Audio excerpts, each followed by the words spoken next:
Hola, vamos a resolver el bloque de Historia de México del examen de la guía para el examen de licenciatura UNAM. La pregunta 111 dice así: son instituciones científicas y culturales del siglo XVIII en la Nueva España.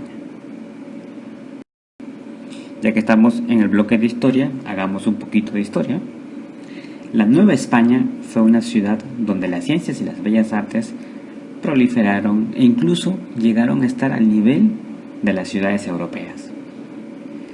Durante la dominación española surgió una nueva cultura, fruto de la fusión precisamente de las expresiones hispanas, ¿verdad? Y de los valores de las culturas prehispánicas que sobrevivieron a la conquista armada y espiritual. Los exponentes de esa cultura fueron los mestizos y los criollos. Se estableció un dinamismo y vivían en constante búsqueda de su identidad, mientras que los mestizos tenían menos oportunidades de expresión debido básicamente al nivel social. Los criollos fueron los que más impulsaron el desarrollo cultural novo-hispano. Pues bien, los criollos tenían la manera como hacerlo, debido a los medios económicos. Sin embargo, eran despreciados por los peninsulares, los españoles que habían nacido en Europa, por lo que una manera de reaccionar contra ese desprecio fue su defensa por reinterpretar la historia en la que ellos y su tierra estaban incluidos. En este contexto surgen las primeras escuelas de la Nueva España, que fueron fundadas por misioneros. Ojo con este detalle.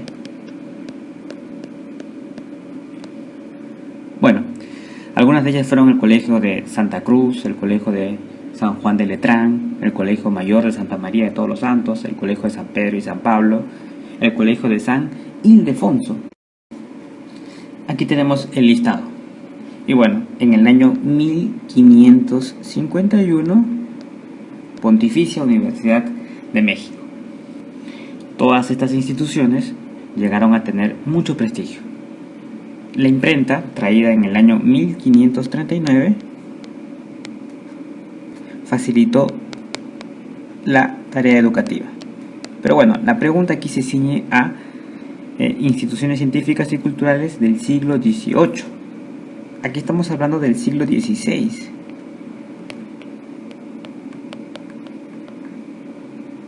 Pues bien, en el siglo XVIII encontramos la Academia de San Carlos y el Colegio de Minería. Respuesta: la clave C. Pregunta número 18 de Historia de México, guía para el examen de licenciatura UNAM 2015. Dice así: ¿cuál de las opciones completa el esquema relacionado con la participación de Miguel Hidalgo en el movimiento de independencia? Pues bien, la participación de Miguel Hidalgo se enmarca en un proceso mucho más grande, que es el movimiento de la independencia de la Nueva España, de la cual podemos establecer 4 etapas: inicio, organización, resistencia y consumación. La participación de Manuel Hidalgo se encuentra en el inicio, que abarca 1810 hasta 1811, con la ejecución precisamente de Miguel Hidalgo. En cuanto a la participación de Miguel Hidalgo, en el año de 1810, la conspiración de Querétaro fue descubierta y los cabecillas tomados presos. Sin embargo, le avisaron a Miguel Hidalgo de esta situación y el cura había escondido las armas en su parroquia, las cuales sacó y las puso en manos de tropas criollas con las que se contactó. Además, tuvo la audacia de sonar la campana de su parroquia para llamar al pueblo. Como era domingo, la gente pensaba que era misa. A esto hay que agregarle el contexto. Recuerda que las personas vivían en difíciles condiciones y el respeto y obediencia que se tenía a los miembros de la iglesia provocaron que la gente siguiera al cura Hidalgo. Es así que Miguel Hidalgo tomó como estandarte la imagen de la Virgen de Guadalupe, que él sabía que era un símbolo que unificaría a los insurgentes sin importar su estatus social. De este modo comenzó a avanzar y en cada población por la que pasaban se les iban uniendo más y más personas. En este contexto, Hidalgo abolió la esclavitud y el tributo. Luego se dirige hacia Guanajuato, que era la segunda ciudad más importante de la Nueva España. Ahí se entera que el intendente y la gente rica del lugar se refugiaba en la Alhóndiga de Granaditas. En ese lugar se guardaban los granos para alimentar a la población en caso de escasez. La gente estaba furiosa y bueno, se estableció una lucha que se prolongó por 5 horas. Culminado cuando la puerta fue incendiada, el pueblo mató y entró a la gente que ahí se refugiaba. El cura Hidalgo trató de detener la violencia y el saqueo, sin embargo no pudo evitarlo. Este hecho es importante porque provocó que muchos criollos que lo seguían renunciaran, pues no querían cambios sociales, sino únicamente participar en el gobierno. Por lo tanto, aquí la respuesta tendría que ser la letra C. Todo esto en el contexto del inicio del movimiento de la independencia. Pregunta número 113, bloque Historia de México, guía del examen para licenciatura UNAM 2015. Dice así: una de las consecuencias de la guerra contra los Estados Unidos de América fue... Aquí diremos que fue la firma del Tratado de Guadalupe Hidalgo. ¿En qué consistía esta firma? México perdía más de la mitad de su territorio.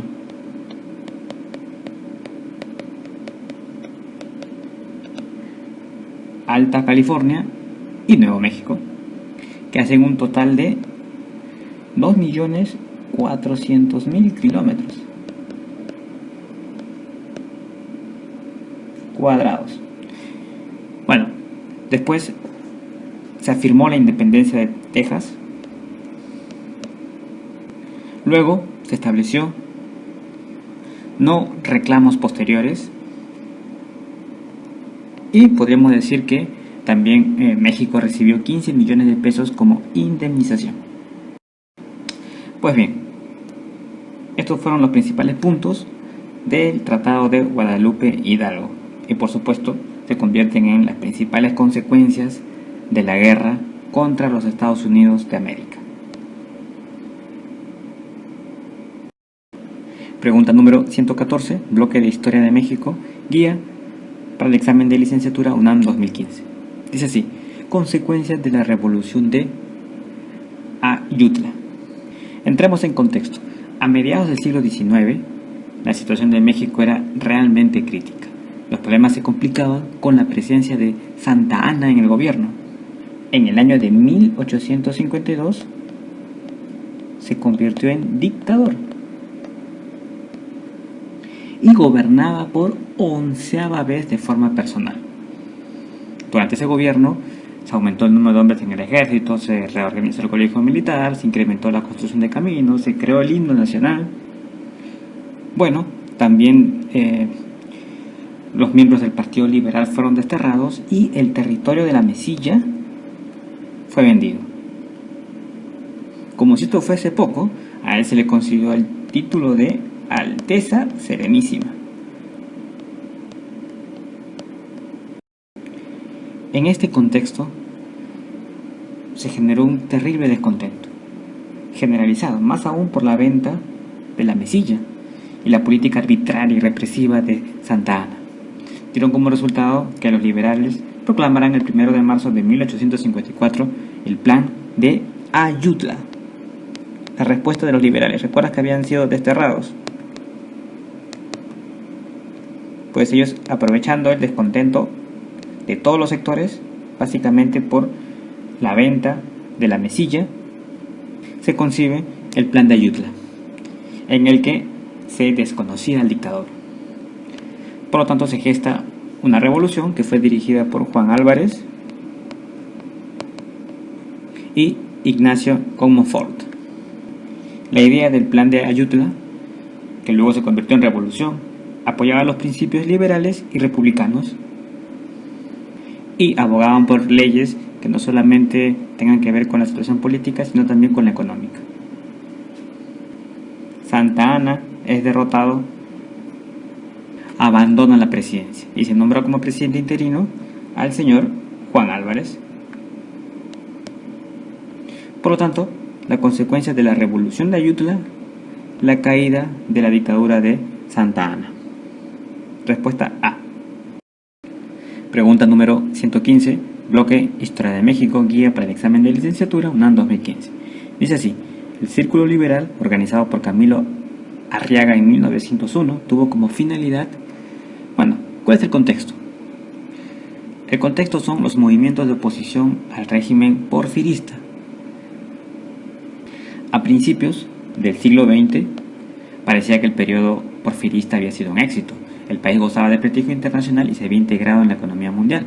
Sin embargo, se habían agudizado las diferencias sociales.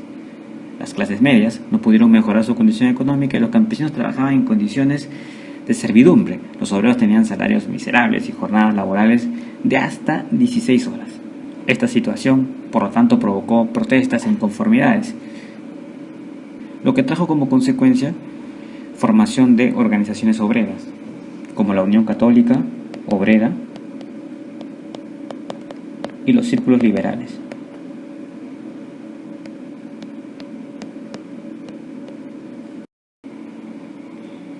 Aquí tenemos la Unión Católica Obrera, el Gran Círculo de Obreros Libres y, por supuesto, el Círculo Liberal, fundado por Camilo Arriaga y por los hermanos Flores Magón. Círculo Liberal.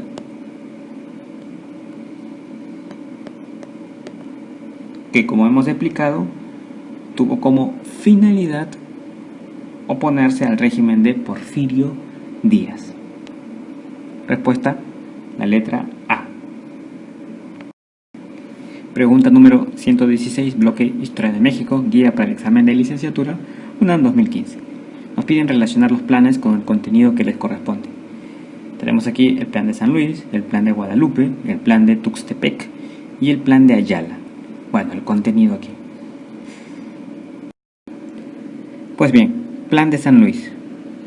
Contexto: el enfrentamiento entre dos candidatos, Porfirio Díaz y Madero. Cuando Madero fue electo candidato, inició una exitosísima gira por todo el país. La respuesta a esta gira permitió a Díaz argumentar que la campaña de Madero alteraba el orden público, por lo cual lo encarceló en la prisión de San Luis de Potosí. Ya sin rivales, Porfirio Díaz es elegido presidente por el periodo 1910-1916. Madero huye de prisión y desde los Estados Unidos difundió lo que se conoce como el Plan San Luis o Plan de San Luis.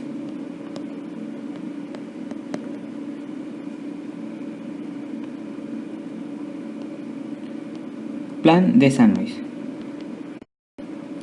¿Qué decía el Plan de San Luis? En principio, nulidad de las elecciones. Por lo tanto, se desconoce el gobierno de Porfirio Díaz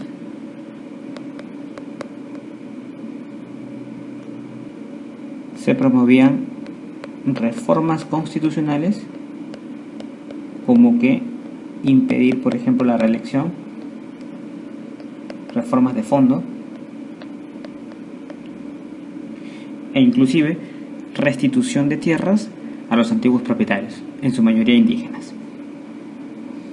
Entonces, Plan de San Luis, Francisco Madero llama al levantamiento en contra del gobierno de Porfirio Díaz. En resumidas cuentas, 1 se conecta con la letra D y esa es la única, ¿verdad? Porque las demás dicen A, B y C. Con eso ya se responde. El plan de Guadalupe tiene que ver con que Venustiano Carranza desconoce el gobierno de Victoriano Huerta. El plan de Tuxtepec, la vigencia de la Constitución de 1857 y la no reelección como principio fundamental. Y el plan de Ayala, la expropiación de la tierra al grito de tierra y libertad. Respuesta: la letra D. Pregunta número 117, bloque Historia de México, guía para el examen de licenciatura UNAM 2015.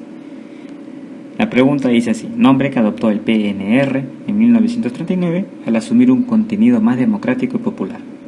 Para entrar en contexto hay que mencionar a un personaje importante, Plutarco Elías Calles, quien a la sazón era el jefe máximo de la revolución. Antes de esta época hubo lo que se conoce como el Maximato, al periodo presidencial del año 1928 hasta el 1934, donde debió gobernar el señor Obregón. Sin embargo, fue asesinado. Entonces, asumieron dicho periodo 3 presidentes.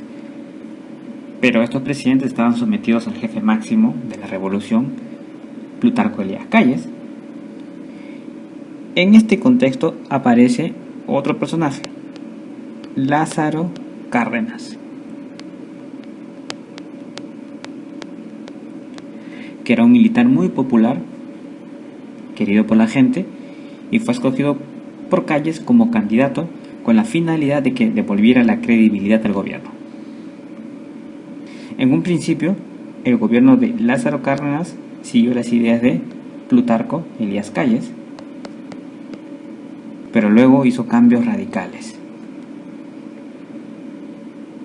como el reparto de tierras, apoyo a huelgas obreras, inclusive transformación del PNR para crear el Partido de la Revolución Mexicana. Asumió, por lo tanto, un contenido más democrático y popular. Respuesta B.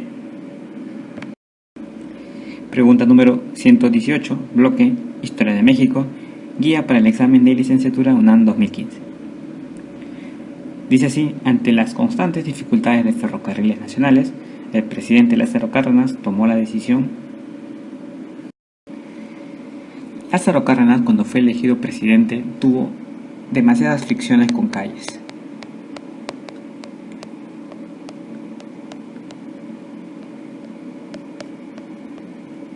Que culminaron precisamente con la salida del país del jefe máximo de la revolución. En el aspecto agrario, esto es en el aspecto político,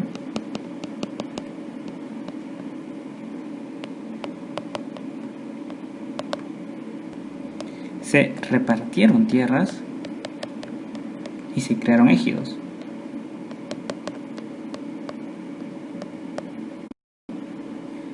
En cuanto a la cuestión obrera, el Estado apoyó los movimientos huelguistas y estos, por supuesto, también apoyaron al presidente. Fue en ese momento cuando surgió la Confederación de Trabajadores de México.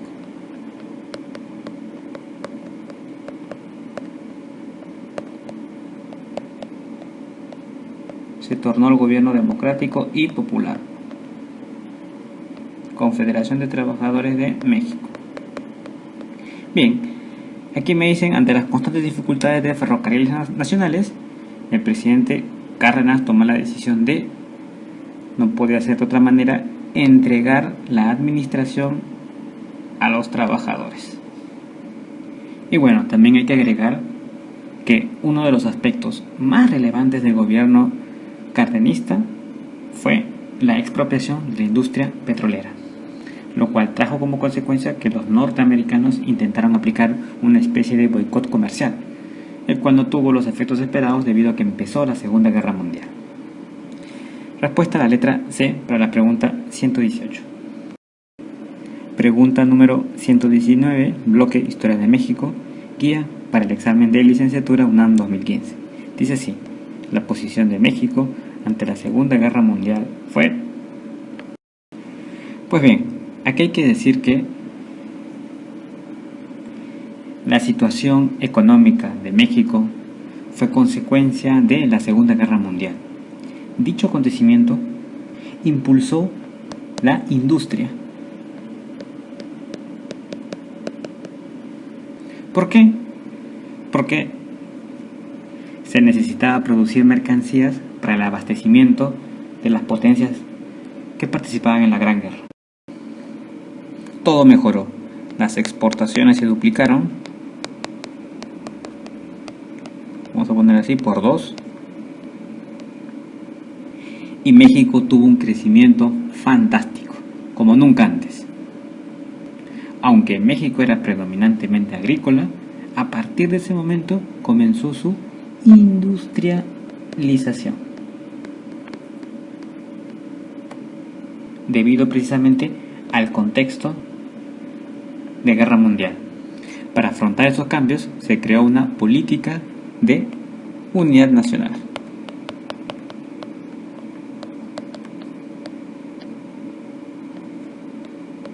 Bien,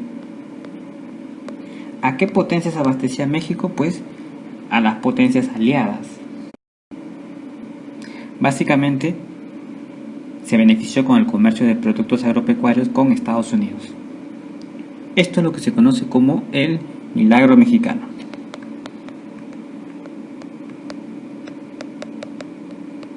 Y bueno, si tú le vendes a Estados Unidos, por supuesto que tienes que romper relaciones con el otro bando, lo que se hacen llamar el eje. Eran dos bandos, el eje y los aliados. Pues bien, México abastecía a las potencias aliadas, por lo tanto, tenía que romper con los que eran sus enemigos, o sea, los aliados. Respuesta, la letra D. Aquí, aliados, ¿verdad? Y Estados Unidos. Listo, solución. Pregunta número 120 y última del bloque de Historia de México de la guía para el examen de licenciatura UNAM 2015. Dice así: el gobierno económico neoliberal se inició con el gobierno de... Bueno, entremos en contexto. Estamos en la década de los 70. Durante esta década se inició una crisis económica en los países capitalistas. Crisis, países capitalistas.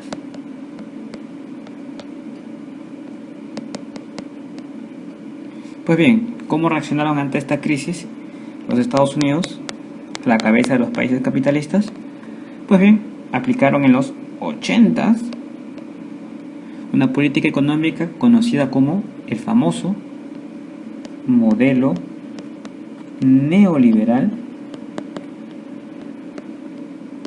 capitalista. ¿De qué se trata esto? Es un conjunto de recetas. Se puede resumir en algunos puntos. Por ejemplo, frenar la inversión del Estado en la economía. También romper barreras proteccionistas. Esto quiere decir abrir las fronteras a la inversión y a la entrada de productos extranjeros. Y por supuesto, limitar el gasto social. En resumidas cuentas, ¿esto qué significa? Significa privatización de la economía.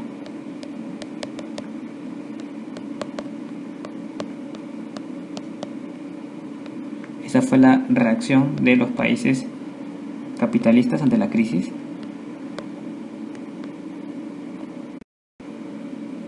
Pues bien,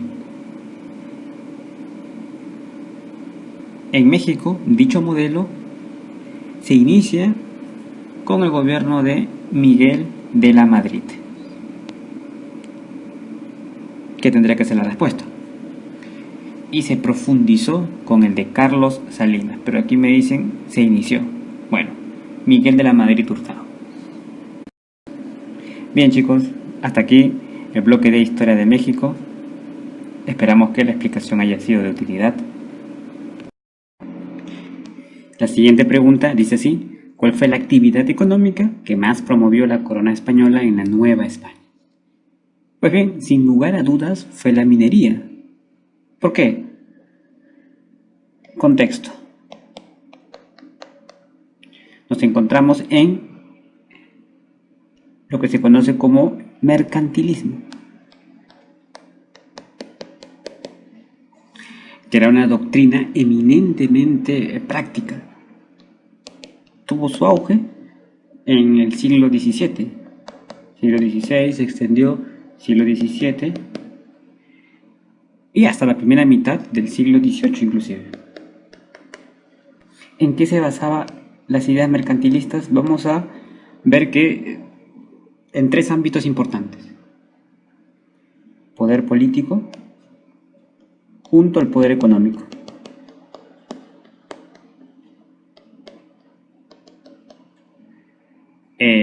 La regulación y el control de la moneda,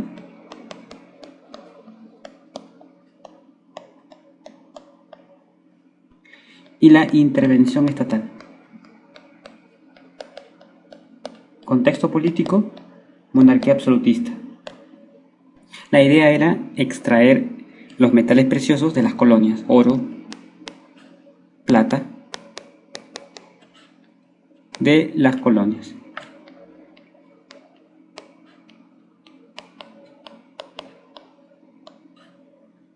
Recuerda que estas políticas eran de intervención estatal, pero puras y duras. Esto quiere decir que protegían, o sea, un proteccionismo comercial.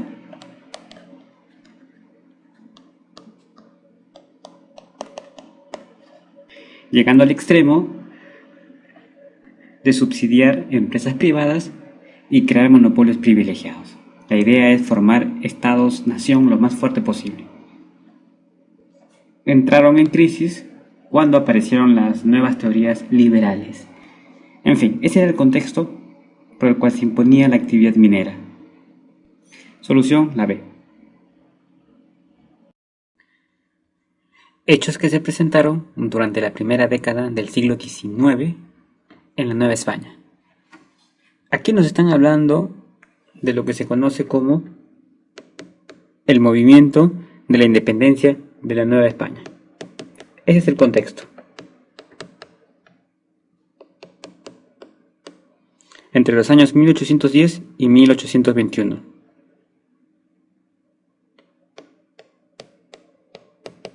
Ahora, ¿cuáles fueron las circunstancias? Hubo dos causas internas y causas externas. Como siempre, la dinámica de ellas es la que establece el desenlace de los acontecimientos. Entonces, veamos las causas internas. La primera de ellas, surgió una identidad que se conoce como Novo Hispana, que, fusionado con un nacionalismo criollo, le dieron una identidad americanista. Adoptó a América como su patria, al ser rechazada por los peninsulares. Precisamente este rechazo causó enfrentamiento. Enfrentamiento entre criollos, los españoles pero nacidos en América, y los peninsulares,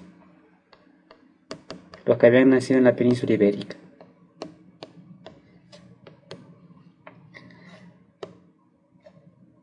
Otra de las causas internas era el mal gobierno, lo que producía extrema pobreza, miseria.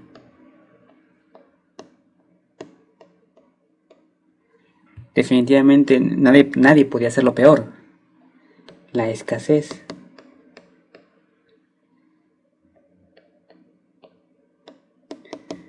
Escasez de alimentos, lo que traía como consecuencia epidemias, ¿verdad? En fin. Ahora, ¿qué hay con las causas externas? ¿Qué pasaba en el mundo? ¿Había alguna conexión? ¿Era importante? Por supuesto que sí. Proceso de la Ilustración. Los enciclopedistas franceses iluminaron al mundo con nuevas ideas. Pero la más importante fue la independencia de las 13 colonias. O sea que era posible independizarse del yugo colonial, del yugo imperial.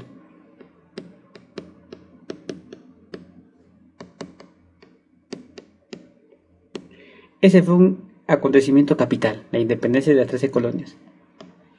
Luego, por supuesto, la Revolución Francesa.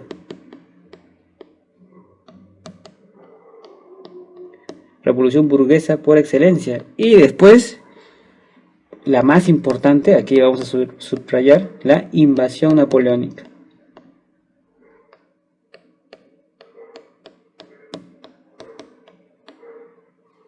Que dejó muy debilitada a España, por supuesto.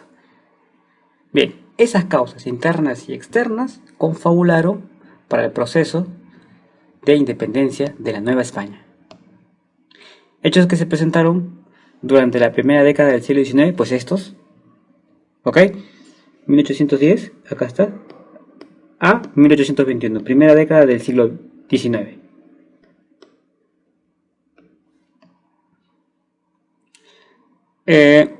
Por lo tanto, se agudizaron las diferencias entre peninsulares y criollos, esta es verdadera. Se generó un sentimiento americanista y nacionalista entre los criollos y miembros del bajo clero, también por supuesto, y luego se crearon expectativas independentistas ante la invasión napoleónica a España. Claro que sí. La respuesta es la B. Solución. Bien, primer conflicto con Estados Unidos durante el gobierno de Santa Anna. ¿Cuál es el contexto? Nos encontramos un México independiente con países como Inglaterra, países europeos,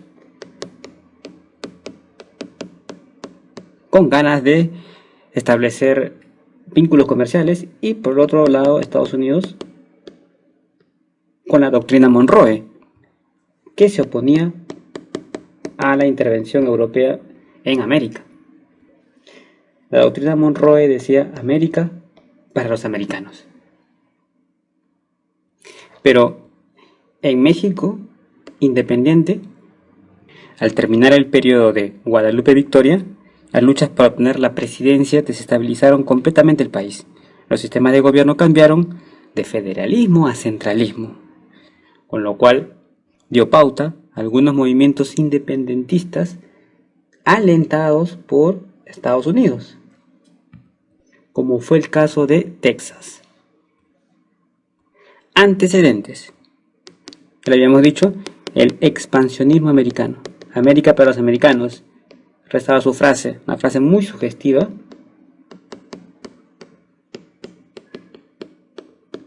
Luego, los movimientos separatistas. El descuido, ¿verdad?, de México.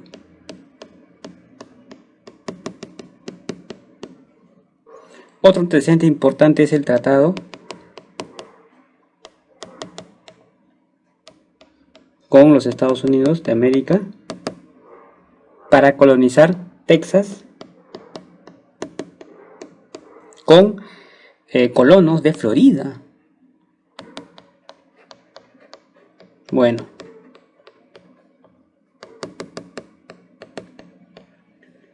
pero las causas fueron las siguientes: abandono de Texas por parte del gobierno, muy malas comunicaciones,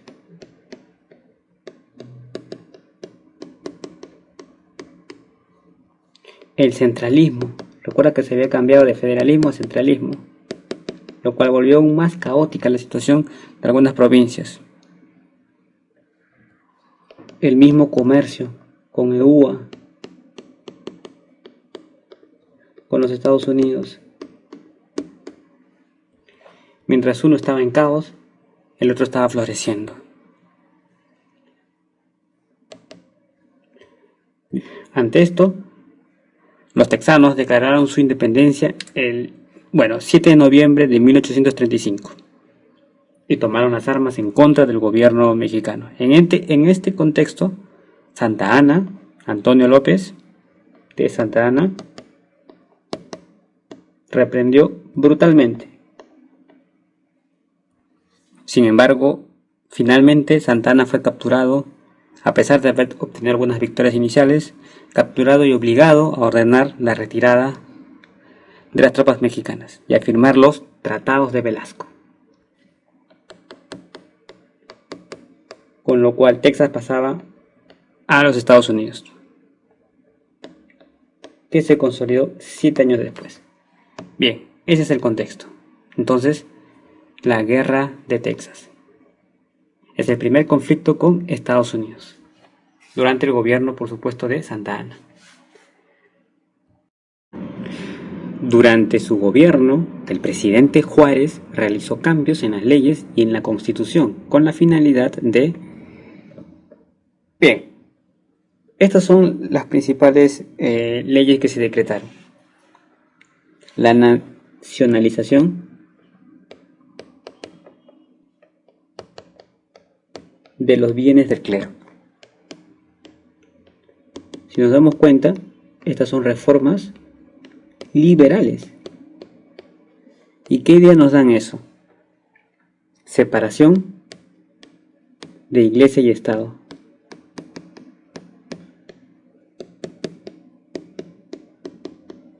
Una idea de modernidad, ¿verdad? Supresión de órdenes religiosas.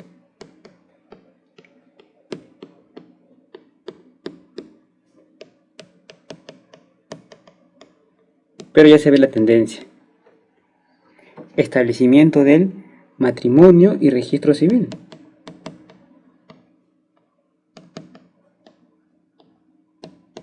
Importante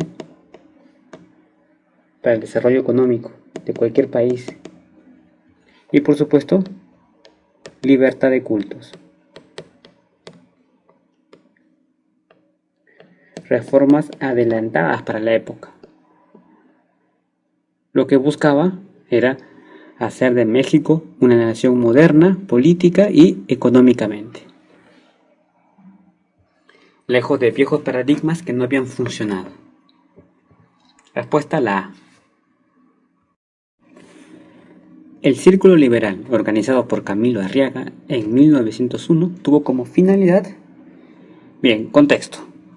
Nos encontramos a principios del siglo XX y parecía que el periodo porfirista había sido un éxito. Recuerda que se encontraba Porfirio Díaz al frente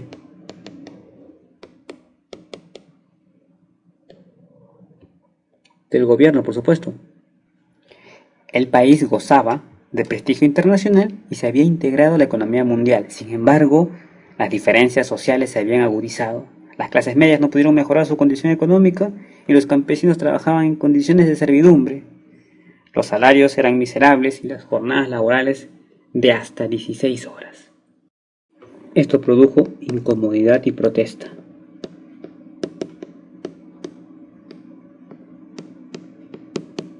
Es en este contexto que aparece el Círculo Liberal organizado por Camilo Arriaga. Estas ideas de oposición al régimen de Porfirio Díaz tuvieron eco en la prensa.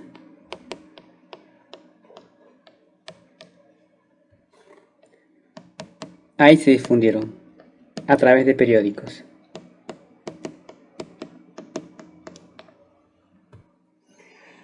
Luego dieron inicio levantamientos diversos en estados de la República, como en Chihuahua y Veracruz. Dichos movimientos fracasaron, sin embargo enunciaron ideas que fueron tomadas como base para otros movimientos. Bien, entonces el Círculo Liberal, organizado por Camilo Arriaga, tuvo como finalidad fundar un movimiento de oposición a la dictadura de Porfirio Díaz.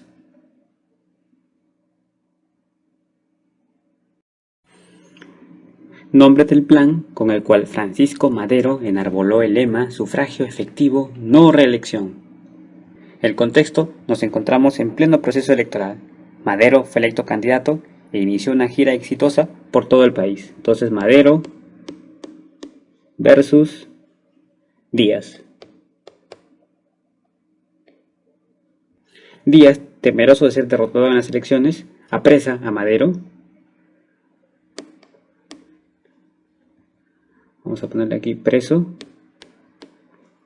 por alterar el orden público. Lo envían a San Luis de Potosí.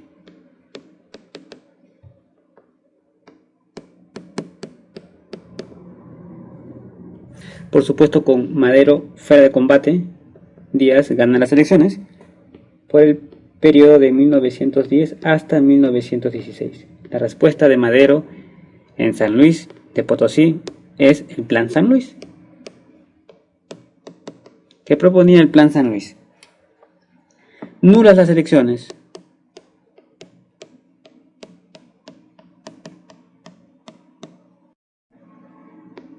Por supuesto, desconocer la autoridad de Díaz.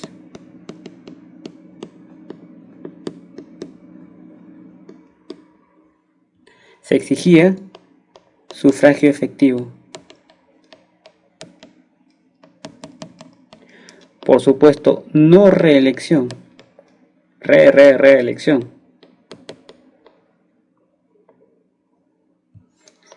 Reformas a la Constitución, administrativas. En fin.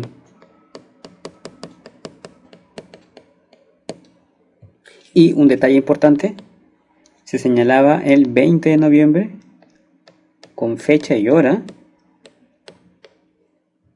a las 6 de la tarde, como el día en que los mexicanos se levantarían en armas contra el régimen. Con esta convocatoria se dio inicio al movimiento revolucionario.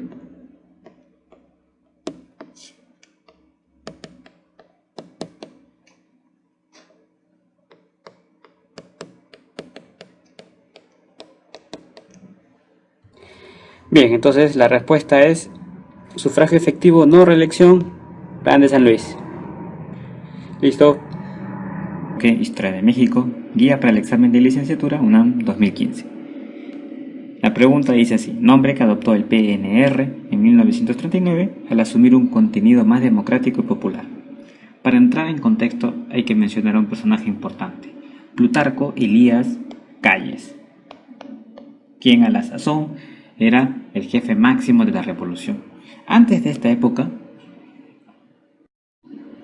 hubo lo que se conoce como el maximato, al periodo presidencial del año 1928 hasta el 1934, donde debió gobernar el señor Obregón.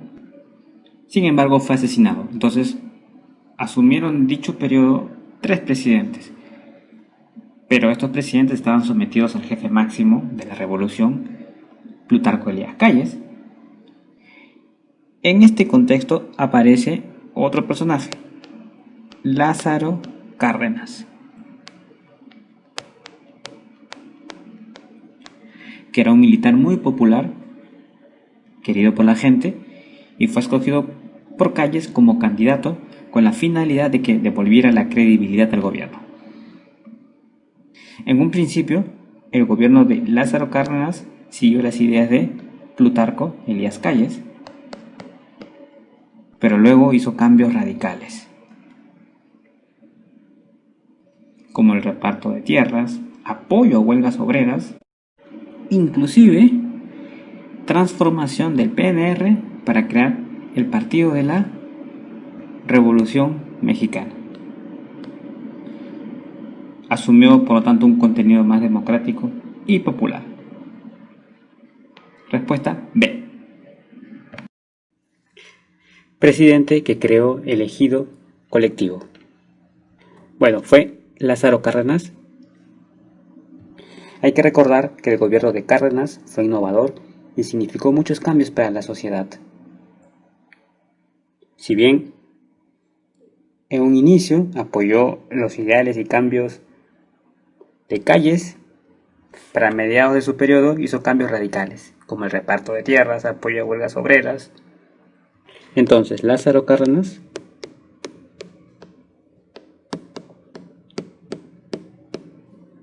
se puso fin al maximato.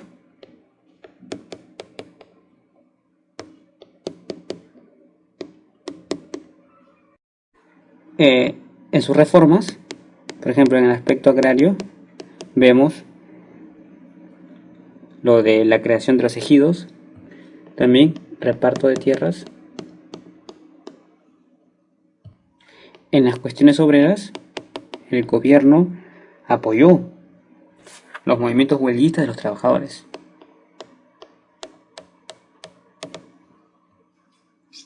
Por consiguiente, consiguió el apoyo de los obreros. Esto se materializó en la Confederación de Trabajadores.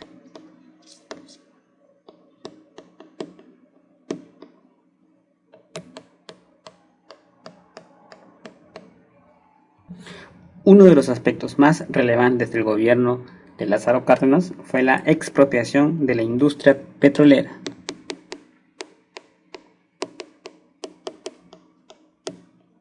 Esto trajo muchos inconvenientes, con los Estados Unidos, por supuesto. Sin embargo, el contexto mundial le favoreció, ya que se inició la Guerra Mundial. Estamos en la época de la Segunda Guerra Mundial. Los norteamericanos intentaron aplicar un boicot comercial a México, pero bueno, no funcionó por este contexto. Luego se suavizaron las relaciones. Y en el aspecto educativo, durante el cardenismo, se estableció la educación laica, gratuita y socialista.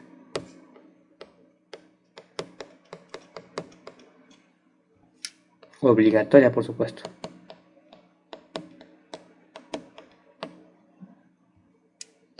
Cuando decimos socialista, anticlerical. Listo. Aspectos importantes del gobierno de Lázaro Cárdenas. De licenciatura UNAM 2015. Dice así: el gobierno económico neoliberal se inició con el gobierno de... Bueno, entremos en contexto. Estamos en la década de los 70. Durante esta década se inició una crisis económica en los países capitalistas. Crisis, países capitalistas.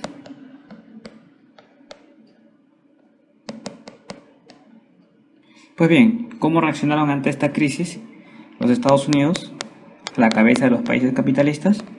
Pues bien, aplicaron en los 80s una política económica conocida como el famoso modelo neoliberal capitalista. ¿De qué se trata esto?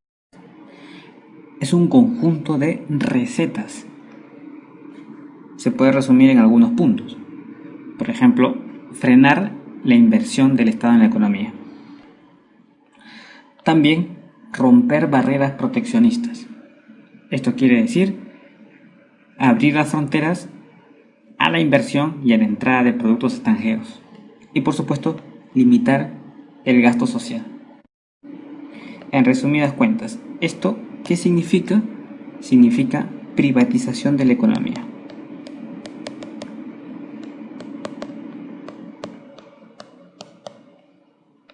Esa fue la reacción de los países capitalistas ante la crisis.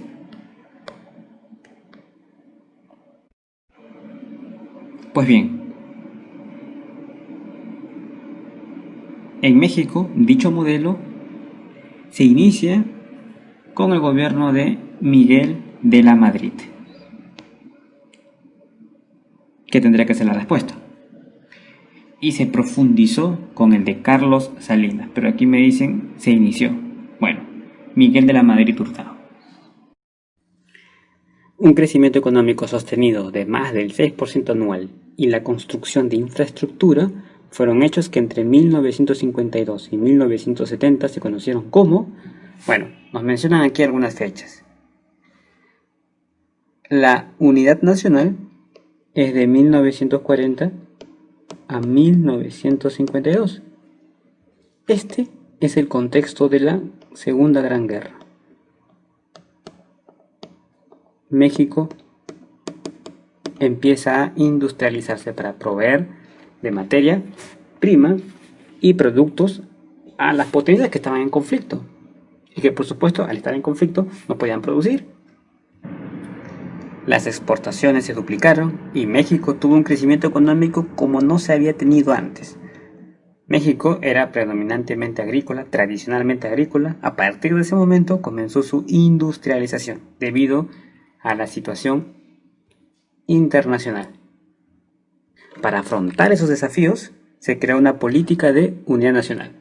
Sin embargo, nosotros nos encontramos en el año de 1952 y 1970, que es lo que se conoce como el Milagro Mexicano. Aquí, en esta etapa, la política económica se le llama desarrollo estabilizador.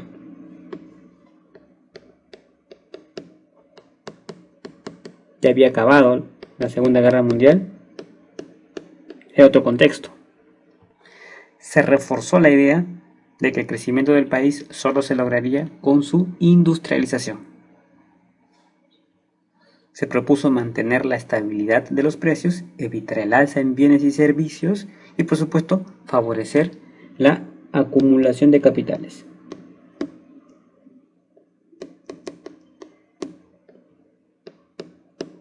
Algo hasta ahora no visto. Luego de esa etapa viene la etapa del desarrollo compartido, 1970 hasta 1982. Esto ya es otro contexto. A partir de los años 70, el mundo entró en crisis. Vamos a poner aquí inflación. México no fue la excepción. Y sobreproducción.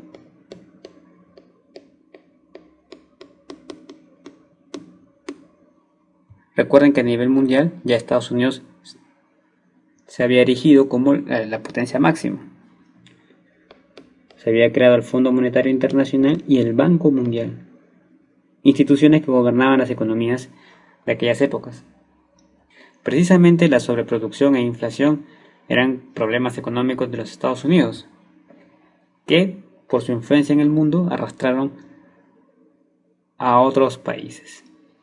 Bien, entonces el milagro mexicano es el crecimiento económico sostenido, desarrollo estabilizado, así fue como se llamó la política económica de infraestructura entre los años de 1952 y 1970. Historia de México. El periodo de la conquista militar culminó al morir el último tlatoani de México, Tenochtitlán, llamado... Bueno, nos referimos entonces al periodo de conquista, la conquista militar, para lo cual hay que mencionar a un personaje clave, Hernán Cortés. ¿Quién era Hernán Cortés? Pues bien, era un hombre carismático, que provenía de la baja nobleza hispana. Vino al Nuevo Mundo en busca de fortuna.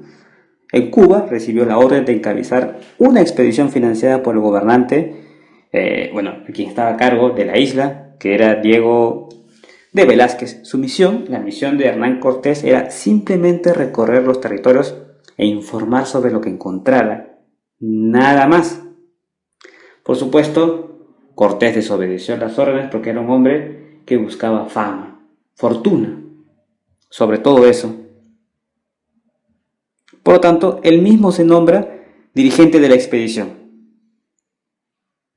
Como era un hombre astuto, se puso bajo el servicio del monarca español Carlos I. Es así como Hernán Cortés llega a territorio mexicano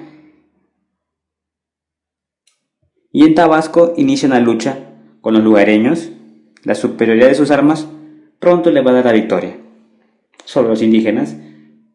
Cuando llegaron a Veracruz, les informaron de la existencia de un imperio.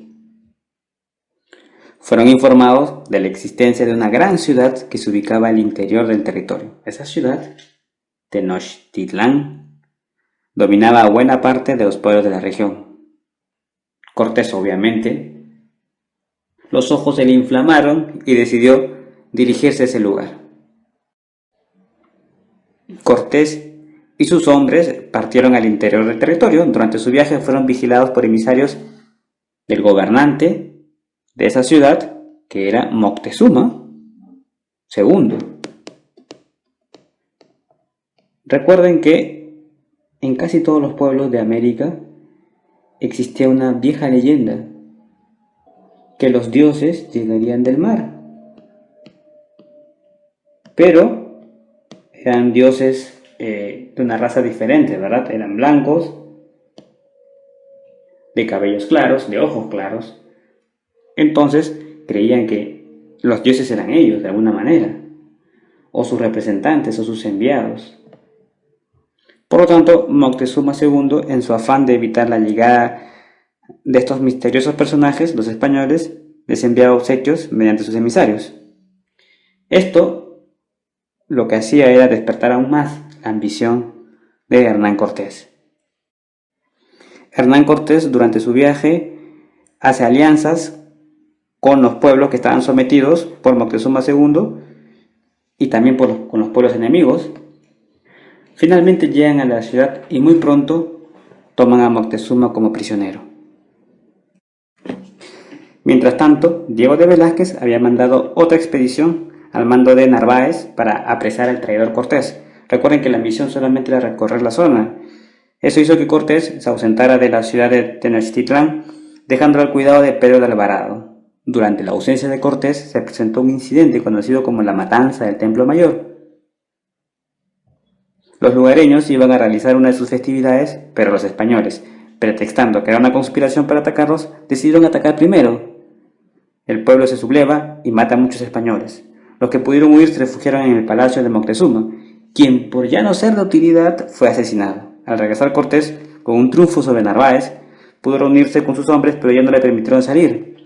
La finalidad era que murieran de hambre, pues si salían del palacio, donde se refugiaban, serían sacrificados. Los españoles decidieron escapar en una noche lluviosa. Llevaron consigo todas las riquezas que pudieron cargar, pero fueron descubiertos y atacados en el camino. Muchos españoles murieron y los que sobrevivieron fueron a reponerse con sus aliados. Desde ahí prepararon la contraofensiva. Los españoles atacaron por tierra y agua. Tenochtitlán era una ciudad rodeada por el lago de Texcoco y comunicada con tierra únicamente por 3 calzadas. Atacaron por el lago gracias a que construyeron unas pequeñas embarcaciones en las que pusieron sus cañones. Esta superioridad tecnológica hizo que ganaran. Cercaron la ciudad e impidieron que les llegaran los alimentos.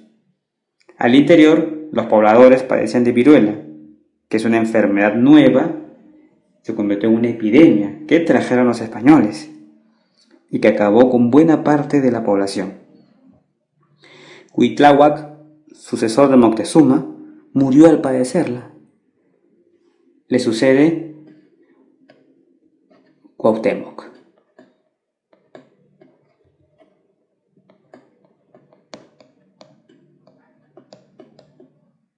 Quien inmediatamente comandó la lucha. Bueno, habíamos dicho que la superioridad armamentista era notable y ahora humana, porque se unieron varios pueblos sometidos.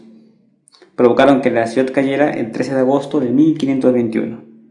Se capturó a Cuauhtémoc y finalizó así la guerra de conquista.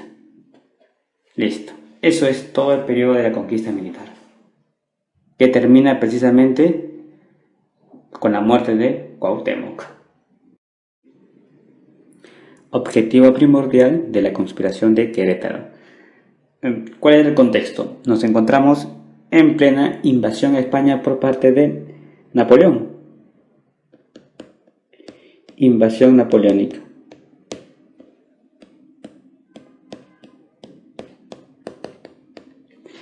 El emperador Fernando VII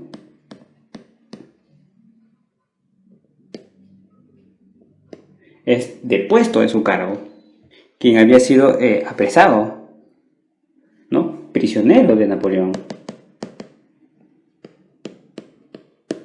Y había puesto como falso emperador de España a su hermano, a Pepe, a José Bonaparte. Obviamente no lo reconocieron los españoles y los criollos que se encontraban en esta parte del continente, en Sudamérica, tampoco lo reconocían. Los criollos se caracterizaban por ser fidelistas a la colonia española. Ellos lo que querían era un poquito de atención, ¿sí? Eso de atención entre comillas, porque eran despreciados por los españoles que venían de la península, los que le decían los chapetones, los ibéricos, los que habían nacido en España. Pero los que habían nacido en estas tierras, en Sudamérica, se les despreciaba.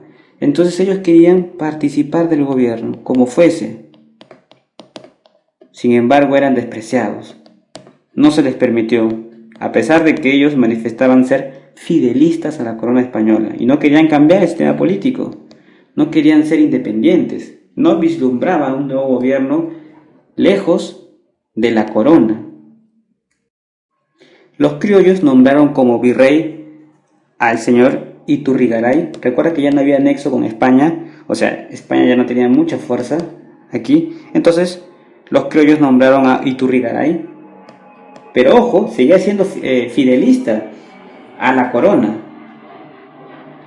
Pero los españoles dijeron no, no queremos que los criollos tomen el poder. Lo depusieron y nombraron al señor Garibay.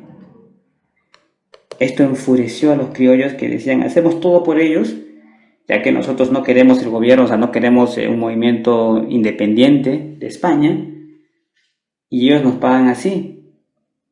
Destituyen a nuestro virrey y ponen ellos a otro virrey y nos excluyen del gobierno, de la participación. Nosotros queremos participar.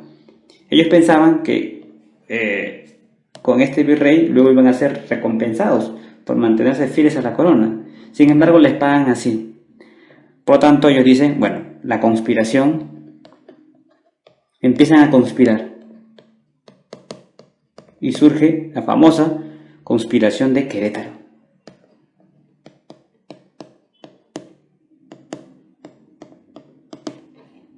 Recuerden que ellos querían participar del gobierno novohispano.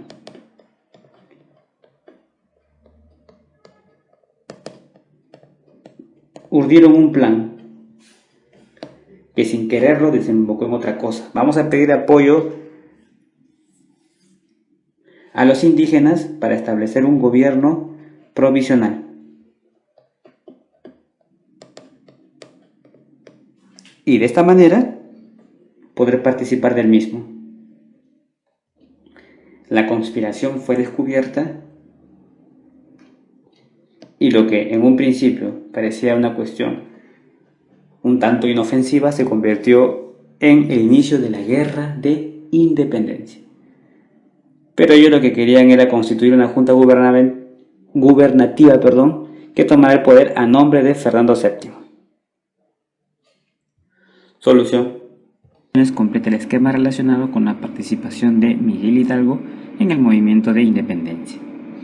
Pues bien, la participación de Miguel Hidalgo se enmarca en un proceso mucho más grande, que es el movimiento de la independencia de la Nueva España, de la cual podemos establecer 4 etapas: inicio, organización, resistencia y consumación.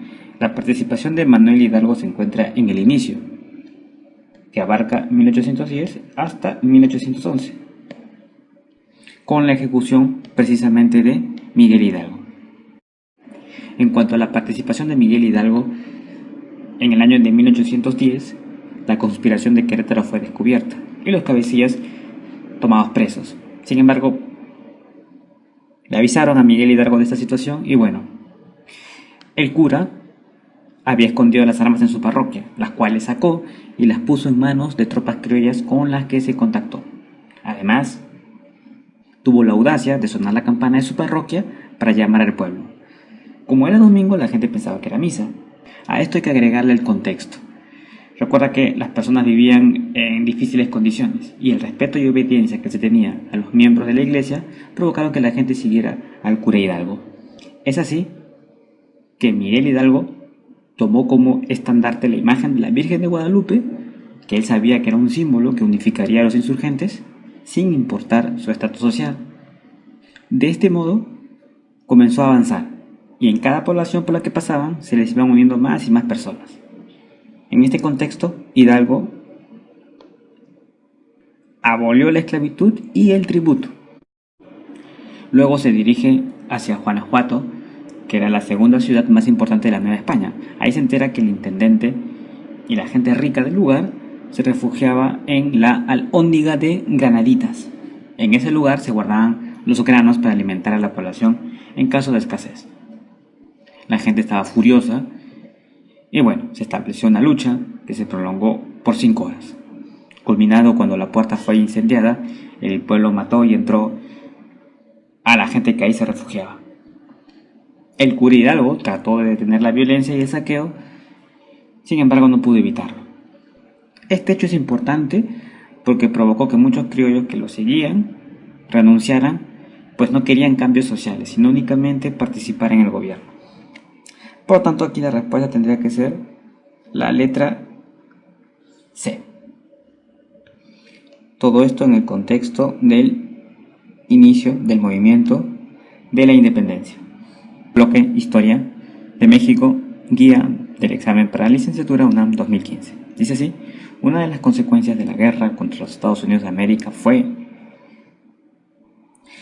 Aquí diremos que fue la firma del Tratado de Guadalupe Hidalgo. ¿En qué consistía esta firma? México perdía más de la mitad de su territorio.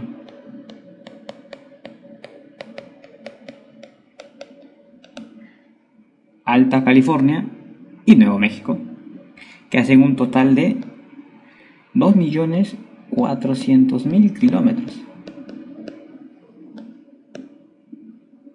cuadrados. Bueno, después se afirmó la independencia de Texas. Luego se estableció no reclamos posteriores. Y podríamos decir que también México recibió 15 millones de pesos como indemnización. Pues bien, estos fueron los principales puntos del Tratado de Guadalupe Hidalgo. Y por supuesto se convierten en las principales consecuencias de la guerra contra los Estados Unidos de América.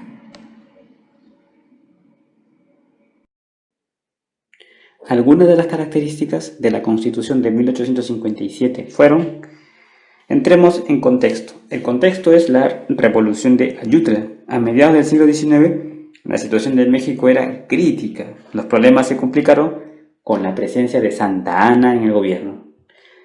En el año de 1852, Santa Anna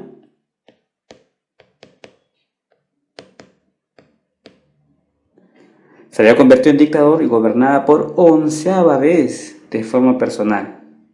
Durante ese gobierno, como era de esperarse, aumentó el número de hombres en el ejército. Bueno, reorganizó el colegio militar. En fin, se hacía llamar Alteza Serenísima. El descontento popular generalizado por la venta de la mesilla y la política arbitraria y sobre todo represiva del dictador dieron como resultado que los liberales proclamaran el 1 de marzo de 1854 el Plan de Ayutla, en el que se desconocía al dictador. Esta revolución se extendió rápidamente por varios estados. Santa Anna no pudo sofocarla y tuvo que abandonar la presidencia en 1855.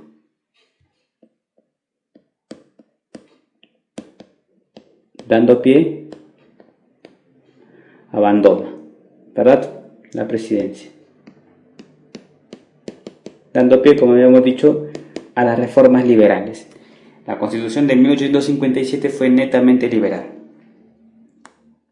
Bueno, los principales puntos, al ser liberal, era que proclamaba la libertad de enseñanza y de prensa, que son cuestiones bastante liberales.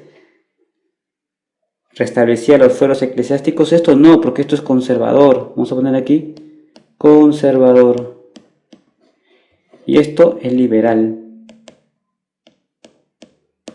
Establecía un régimen centralista. No, esto es conservador.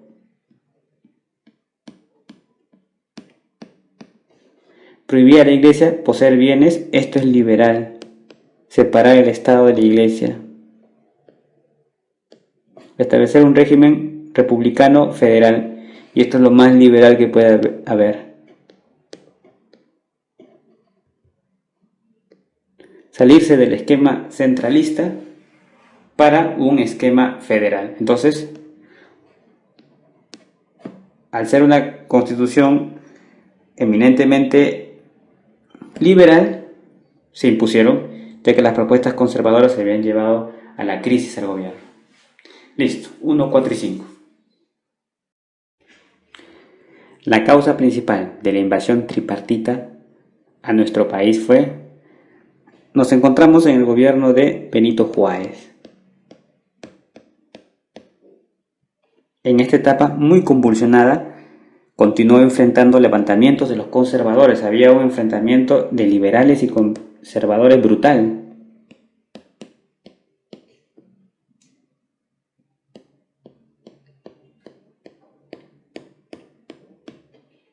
Juárez aplicó inmediatamente sus leyes de reforma,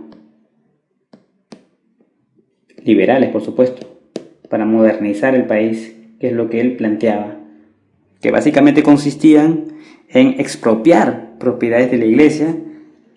Los altos jerarcas del clero fueron expulsados. Y bueno, se combatió con mano dura a los opositores, ¿no? Varios de ellos fueron apresados y fusilados.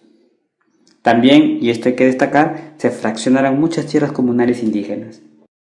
Sin embargo, las malas finanzas del país hicieron que el presidente decretara la suspensión del pago de la deuda, lo que trajo consecuencias que nadie hubiese podido imaginar. Al instante, cuando se decretó esto, saltaron de su asiento, literalmente, 3 países: España, Inglaterra y sobre todo Francia, que tenía oscuros intereses.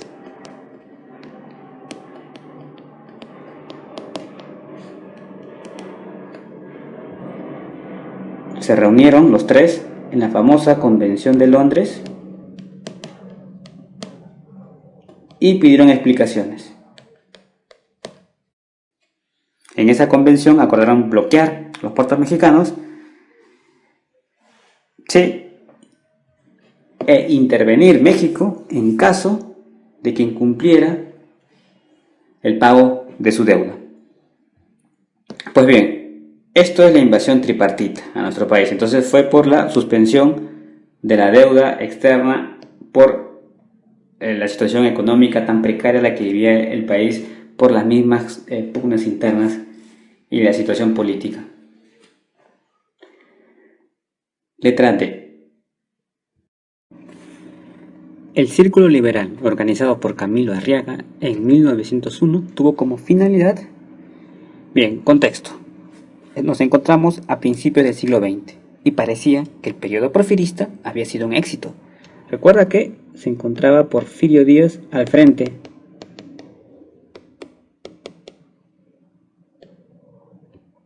Del gobierno, por supuesto. El país gozaba de prestigio internacional y se había integrado a la economía mundial. Sin embargo, las diferencias sociales se habían agudizado. Las clases medias no pudieron mejorar su condición económica y los campesinos trabajaban en condiciones de servidumbre. Los salarios eran miserables y las jornadas laborales de hasta 16 horas. Esto produjo incomodidad y protesta.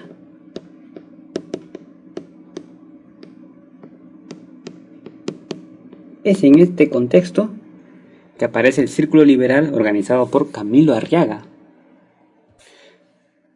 Estas ideas de oposición al régimen de Porfirio Díaz tuvieron eco en la prensa.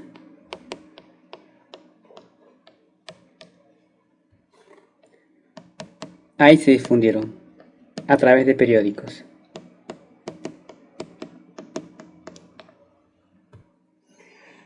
Luego dieron inicio levantamientos diversos en estados de la República, como en Chihuahua y Veracruz. Dichos movimientos fracasaron, sin embargo enunciaron ideas que fueron tomadas como base para otros movimientos. Bien, entonces el Círculo Liberal, organizado por Camilo Arriaga, tuvo como finalidad fundar un movimiento de oposición a la dictadura de Porfirio Díaz.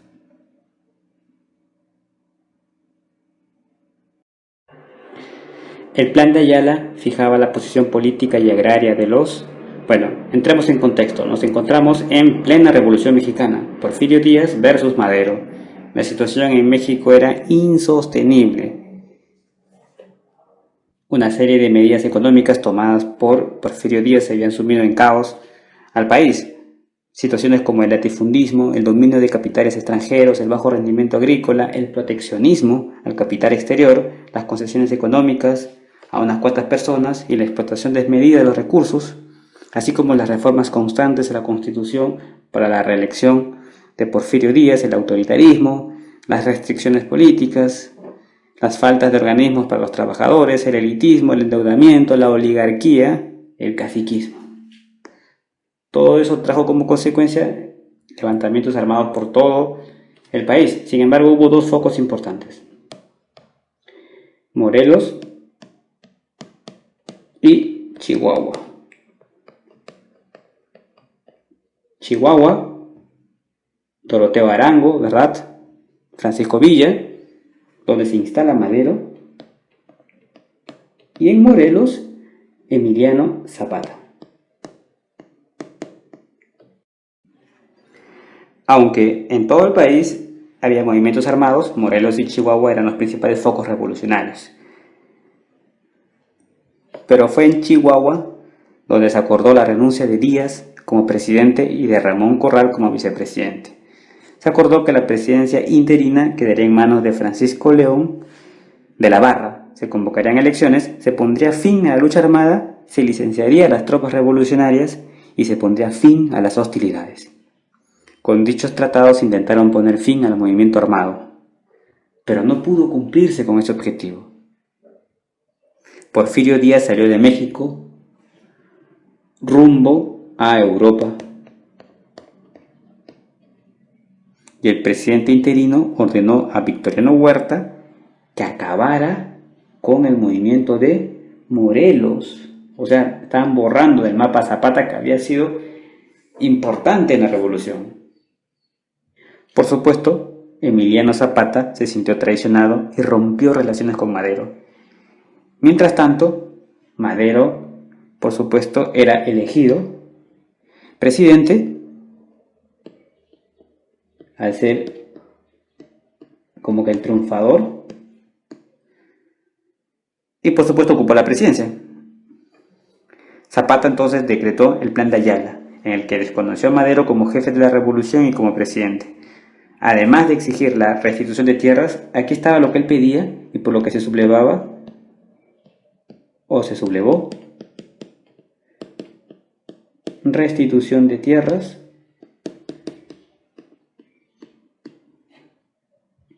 a sus legítimos dueños,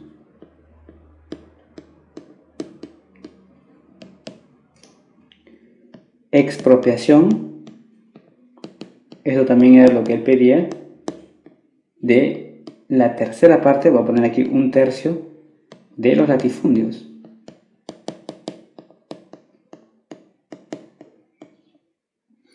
Para darle la tierra a los pueblos, entre otros puntos. Es así como surge lo que se conoce como el zapatismo. Por lo tanto, la respuesta aquí tenía que ser: el Plan de Ayala fijaba la posición política y agraria de los zapatistas. Bien. ¿A qué presidente se le conoce por mantener su poder durante el maximato? En principio, ¿qué es esto del maximato?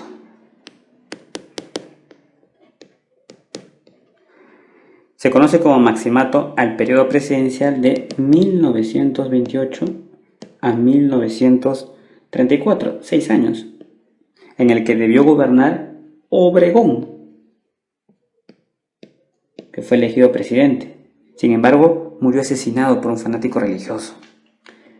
Por lo tanto, en dicho periodo hubo 3 presidentes que estuvieron sometidos al jefe máximo de la revolución, Plutarco Elías Calles, quien era el que gobernaba tras bambalinas. ¿Quiénes fueron esos presidentes? Bueno, Portes Gil, Emilio Portes Gil, Ortiz Rubio Pascual y Abelardo Rodríguez.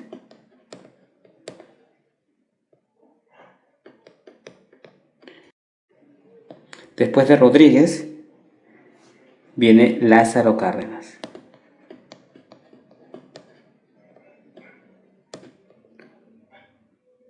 A este periodo se le conoce como el plan sexenal. Bueno, el plan sexenal y el cardenismo, mejor dicho, ¿verdad? Cardenismo porque Cárdenas propone políticas innovadoras y significó muchos cambios para la sociedad. Rompe completamente con Elías Calles, hay una ruptura. Si bien en un principio él fue apoyado por Elías Calles, fue escogido por Calles como candidato con la finalidad que devolviera la credibilidad del gobierno, tomó como bandera el plan sexenal, pero a medida de su gobierno hizo cambios radicales como el reparto de tierras, sobre todo el apoyo a huelgas obreras y romper con los postulados de Elías Calles.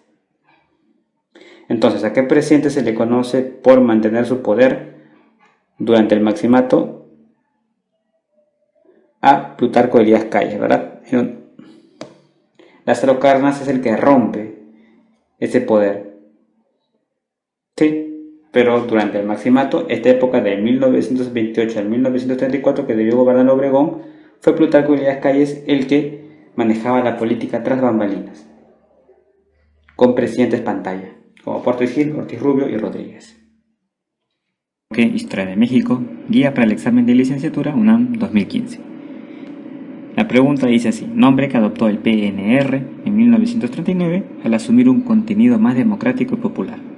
Para entrar en contexto hay que mencionar a un personaje importante, Plutarco Elías Calles, quien a la sazón era el jefe máximo de la revolución. Antes de esta época hubo lo que se conoce como el maximato, al periodo presidencial del año 1928 hasta el 1934, donde debió gobernar el señor Obregón. Sin embargo, fue asesinado. Entonces, asumieron dicho periodo 3 presidentes. Pero estos presidentes estaban sometidos al jefe máximo de la revolución, Plutarco Elías Calles.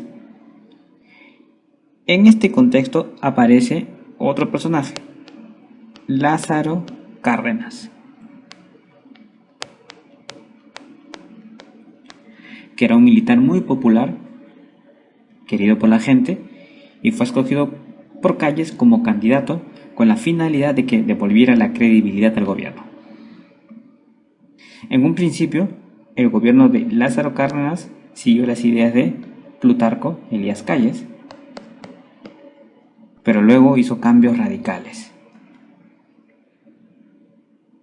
como el reparto de tierras, apoyo a huelgas obreras, inclusive transformación del PNR para crear el Partido de la Revolución Mexicana. Asumió, por lo tanto, un contenido más democrático y popular. Respuesta B. Una de las obras más destacadas del gobierno del general Lázaro Cárdenas fue habíamos dicho que Lázaro Cárdenas emprende un gobierno innovador y significó muchos cambios. Uno de esos cambios más significativo fue la creación del ejido colectivo. También rompe con Elías Calles, que eso lo explicamos en la pregunta anterior, me parece. En la cuestión obrera, el Estado apoyó los movimientos huelguistas de los trabajadores y por supuesto ellos también apoyaron al presidente. Fue en ese momento cuando surgió la Confederación de Trabajadores de México.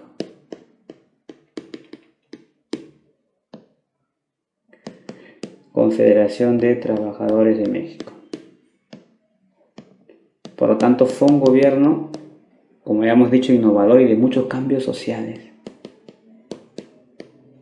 Listo, respuesta, la letra A. Historia de México, guía para el examen de licenciatura UNAM 2015. Dice así: la posición de México ante la Segunda Guerra Mundial fue... Pues bien, aquí hay que decir que la situación económica de México fue consecuencia de la Segunda Guerra Mundial. Dicho acontecimiento impulsó la industria. ¿Por qué? Porque se necesitaba producir mercancías para el abastecimiento de las potencias que participaban en la Gran Guerra. Todo mejoró, las exportaciones se duplicaron así, por 2. Y México tuvo un crecimiento fantástico, como nunca antes. Aunque México era predominantemente agrícola, a partir de ese momento comenzó su industrialización, debido precisamente al contexto de guerra mundial. Para afrontar esos cambios se creó una política de unidad nacional.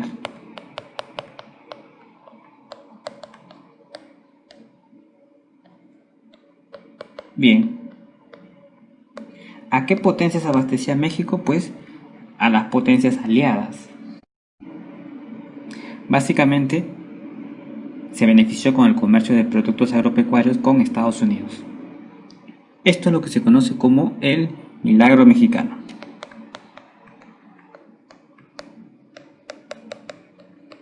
Y bueno, si tú le vendes a Estados Unidos, por supuesto que tienes que romper relaciones con el otro bando, lo que se hacen llamar el eje. Eran dos bandos, ¿verdad? El eje y los aliados. Pues bien, México abastecía a las potencias aliadas, por lo tanto, tenía que romper con los que eran sus enemigos, o sea, los aliados. Respuesta, la letra D. Aquí, aliados, ¿verdad? Y Estados Unidos. Listo, solución. Un crecimiento económico sostenido de más del 6% anual y la construcción de infraestructura fueron hechos que entre 1952 y 1970 se conocieron como, bueno, nos mencionan aquí algunas fechas. La unidad nacional es de 1940 a 1952. Este es el contexto de la Segunda Gran Guerra. México empieza a industrializarse para proveer de materia prima y productos a las potencias que estaban en conflicto y que por supuesto al estar en conflicto no podían producir. Las exportaciones se duplicaron y México tuvo un crecimiento económico como no se había tenido antes. México era predominantemente agrícola, tradicionalmente agrícola. A partir de ese momento comenzó su industrialización debido a la situación internacional. Para afrontar esos desafíos se creó una política de unidad nacional. Sin embargo, nosotros nos encontramos en el año de 1952 y 1970, que es lo que se conoce como el milagro mexicano. Aquí, en esta etapa, la política económica se le llama desarrollo estabilizador.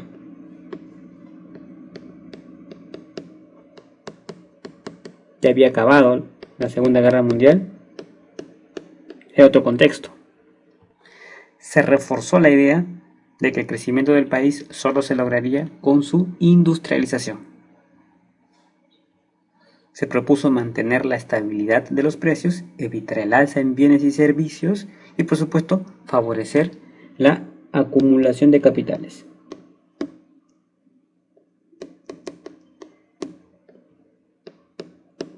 Algo hasta ahora no visto. Luego de esa etapa viene la etapa del desarrollo compartido, 1970 hasta 1982. Esto ya es otro contexto. A partir de los años 70, el mundo entró en crisis. Vamos a poner aquí inflación. México no fue la excepción. Y sobreproducción.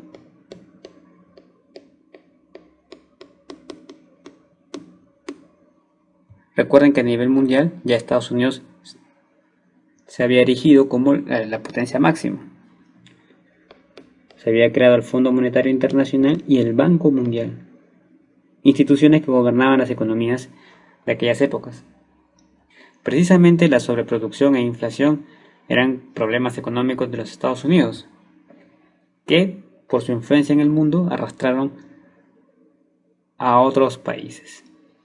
Bien, entonces el milagro mexicano es el crecimiento económico sostenido, desarrollo estabilizado, así fue como se llamó la política económica de infraestructura entre los años de 1952 y 1970. De licenciatura UNAM 2015. Dice así: el gobierno económico neoliberal se inició con el gobierno de... Bueno, entremos en contexto. Estamos en la década de los 70. Durante esta década se inició una crisis económica en los países capitalistas. Crisis, países capitalistas.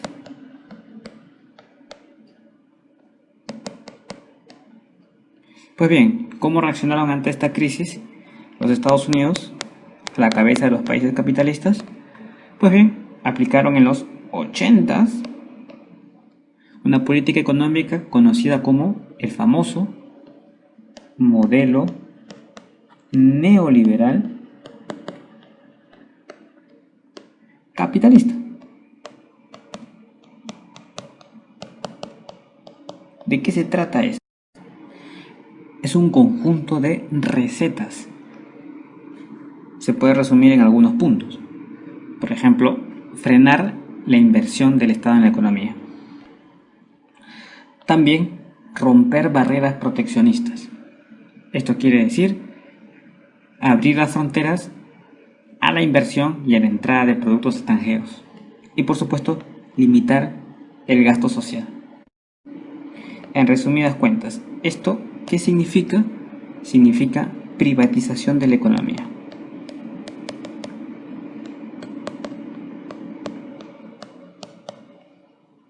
Esa fue la reacción de los países capitalistas ante la crisis.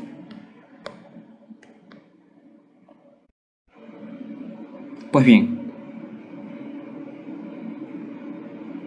en México dicho modelo se inicia con el gobierno de Miguel de la Madrid.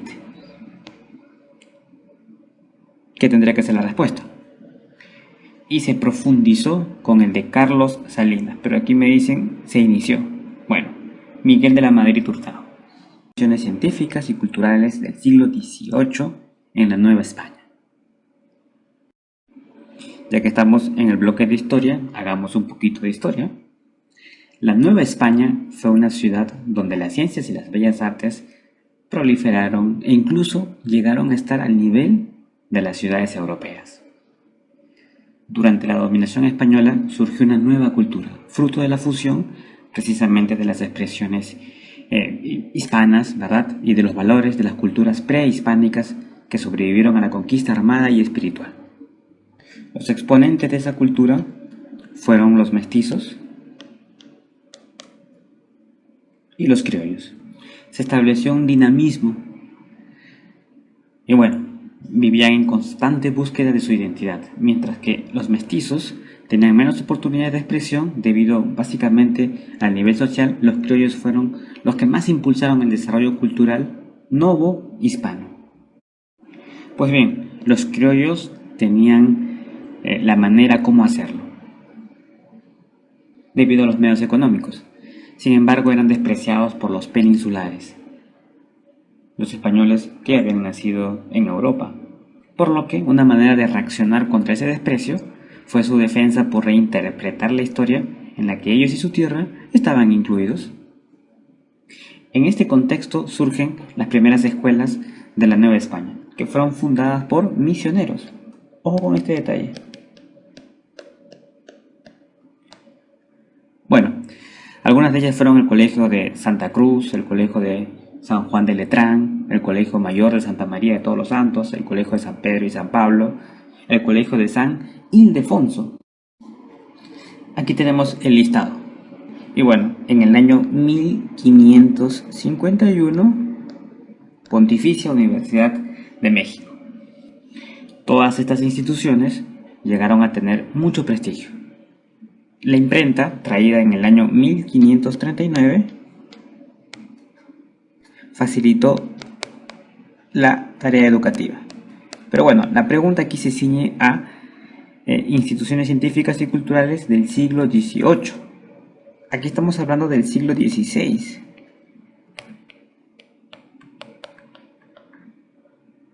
Pues bien, en el siglo XVIII encontramos la Academia de San Carlos y el Colegio de Minería. Respuesta, la clave C. A Morelos se le conoce como ideólogo de la independencia por, bueno, estamos hablando de José María Morelos y Pavón, que era un mulato. Y bueno, Morelos tenía ideas republicanas y de igualdad social. Tal vez, como habíamos dicho, por su origen mulato. Durante sus campañas escribió los sentimientos de la nación, que eran ideas modernas para la época, donde plasmaba sus ideales. Entre ellos, proponía la independencia de la Nueva España, la división de poderes y la soberanía popular. Es más, en 1814 organizó un congreso en Chilpancingo, donde se redactó la Constitución de Apatzingán. Mientras esto sucedía en México, ¿qué es lo que ocurría en Europa? Bueno, en Europa, Fernando VII había retomado el poder. Vamos a escribir aquí, Fernando VII.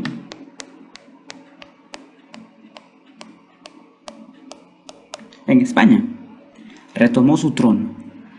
No aceptó la Constitución de Cádiz, recuerda las Cortes de Cádiz, que surgieron cuando Napoleón tomó España, invadió España. Dijo no. Entonces, para controlar sus colonias, nombra al virrey Calleja.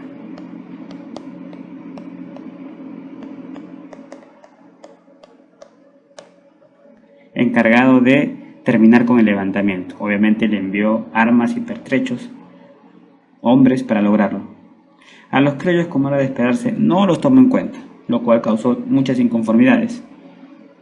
La lucha contra Morelos fue más intensa. Se retomaron las plazas ocupadas por los insurgentes.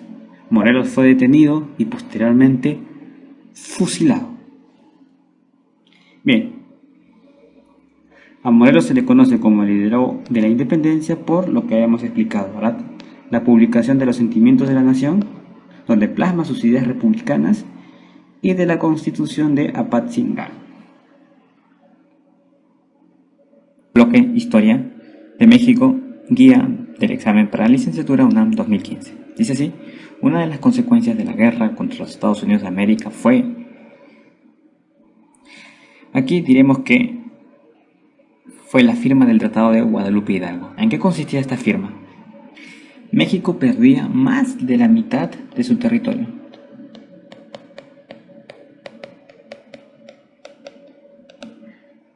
Alta California y Nuevo México, que hacen un total de 2.400.000 kilómetros cuadrados. Bueno, después se afirmó la independencia de Texas. Luego se estableció no reclamos posteriores. Y podríamos decir que también México recibió 15 millones de pesos como indemnización. Pues bien, estos fueron los principales puntos del Tratado de Guadalupe Hidalgo. Y por supuesto se convierten en las principales consecuencias de la guerra contra los Estados Unidos de América.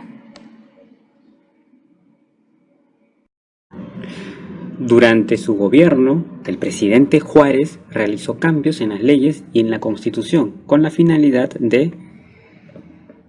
Bien, estas son las principales leyes que se decretaron. La nacionalización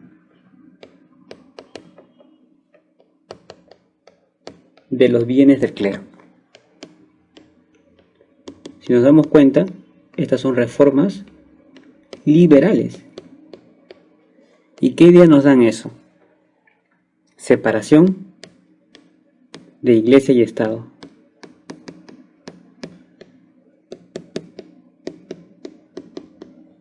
una idea de modernidad, ¿verdad? Supresión de órdenes religiosas.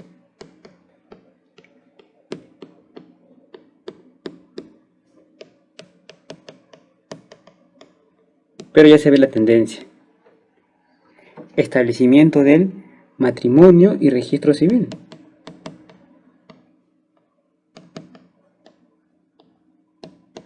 Importante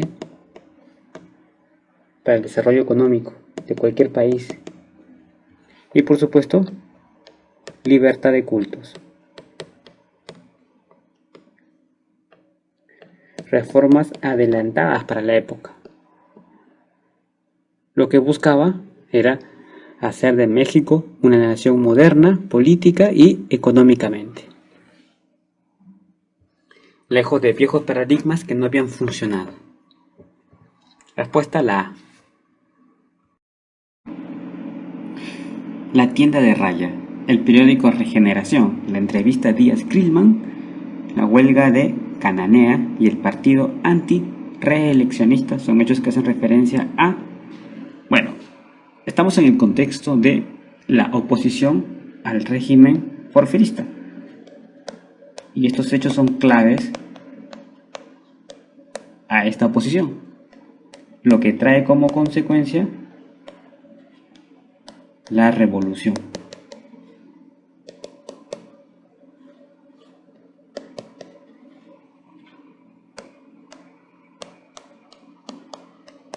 Por ejemplo, Krillman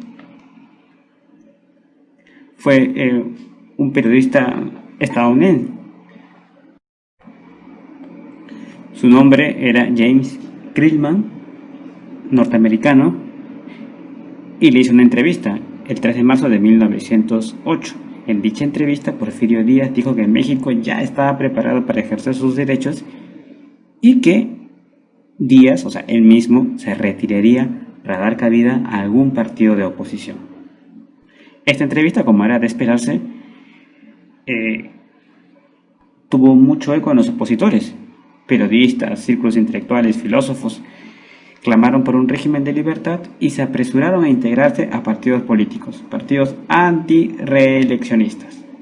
El periódico Regeneración y otros periódicos de la época difundían las ideas políticas de los círculos liberales, que eran totalmente opositores al régimen porfirista.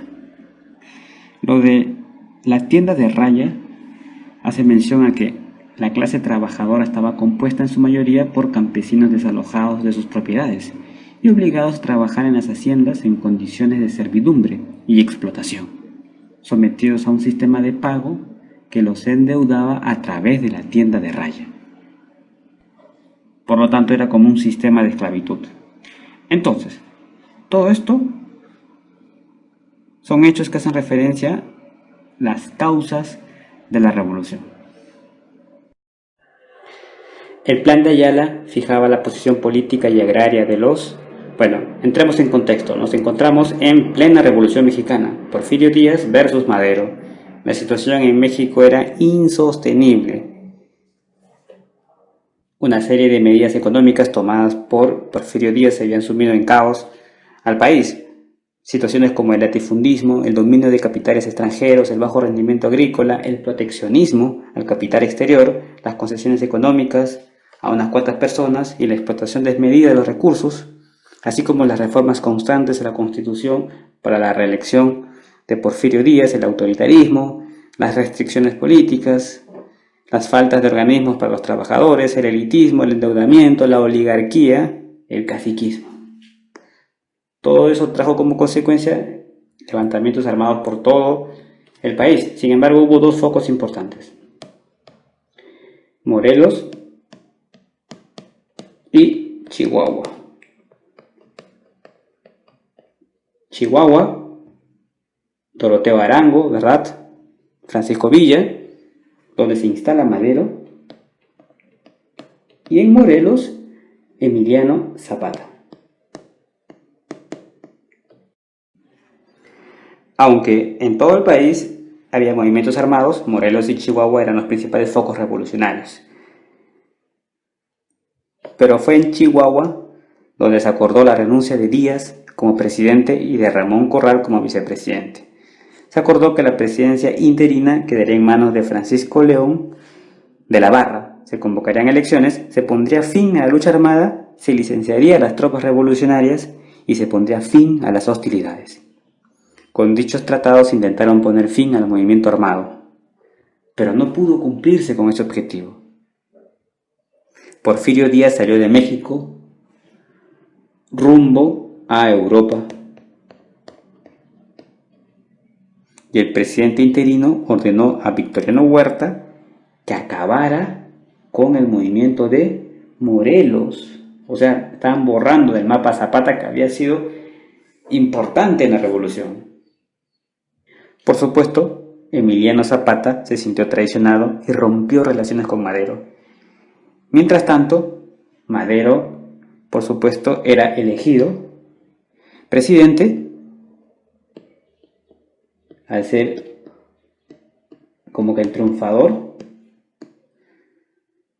y por supuesto ocupó la presidencia. Zapata entonces decretó el Plan de Ayala, en el que desconoció a Madero como jefe de la revolución y como presidente. Además de exigir la restitución de tierras, aquí estaba lo que él pedía y por lo que se sublevaba o se sublevó: restitución de tierras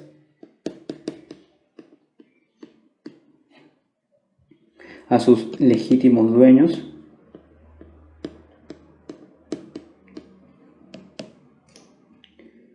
expropiación, eso también era lo que él pedía, de la tercera parte, voy a poner aquí 1/3 de los latifundios.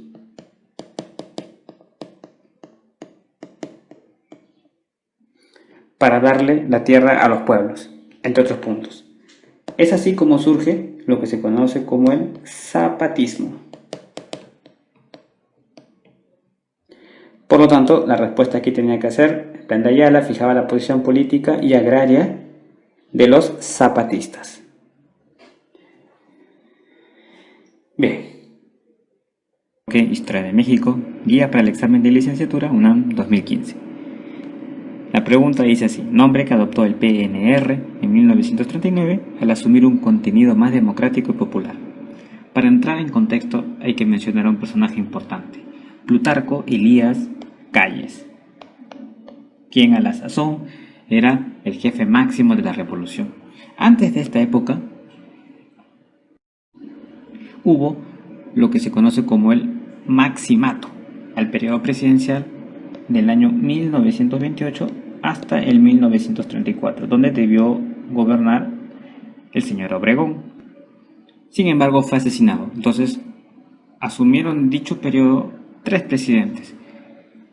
Pero estos presidentes estaban sometidos al jefe máximo de la revolución, Plutarco Elías Calles. En este contexto aparece otro personaje, Lázaro Cárdenas, que era un militar muy popular, querido por la gente, y fue escogido por Calles como candidato con la finalidad de que devolviera la credibilidad al gobierno. En un principio, el gobierno de Lázaro Cárdenas siguió las ideas de Plutarco Elías Calles, pero luego hizo cambios radicales, como el reparto de tierras, apoyo a huelgas obreras, inclusive transformación del PNR para crear el Partido de la Revolución Mexicana.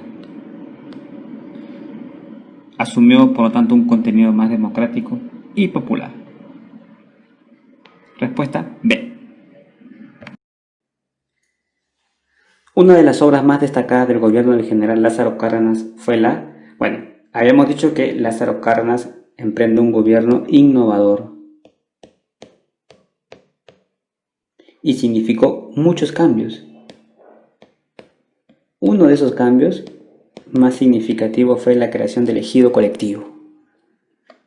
También rompe con Elías Calles, que eso lo explicamos en la pregunta anterior, me parece. En la cuestión obrera, el Estado apoyó los movimientos huelguistas de los trabajadores y por supuesto ellos también apoyaron al presidente. Fue en ese momento cuando surgió la Confederación de Trabajadores de México.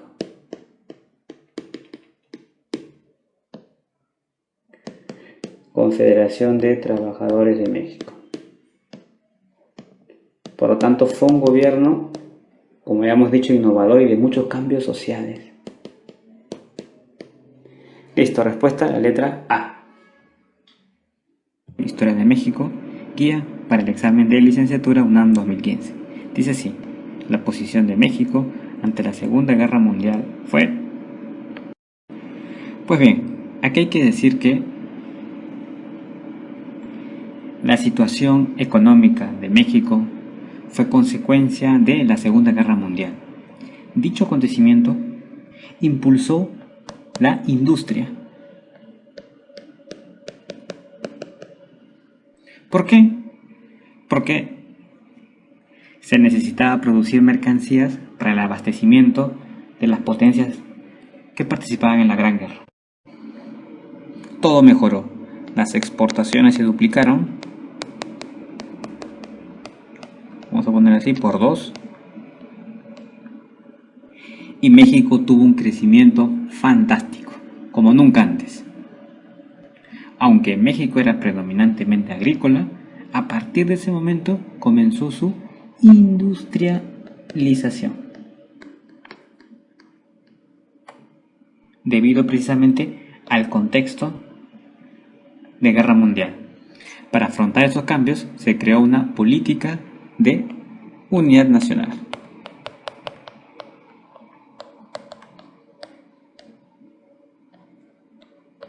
Bien, ¿a qué potencias abastecía México? Pues a las potencias aliadas.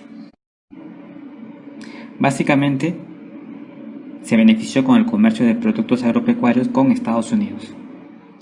Esto es lo que se conoce como el milagro mexicano.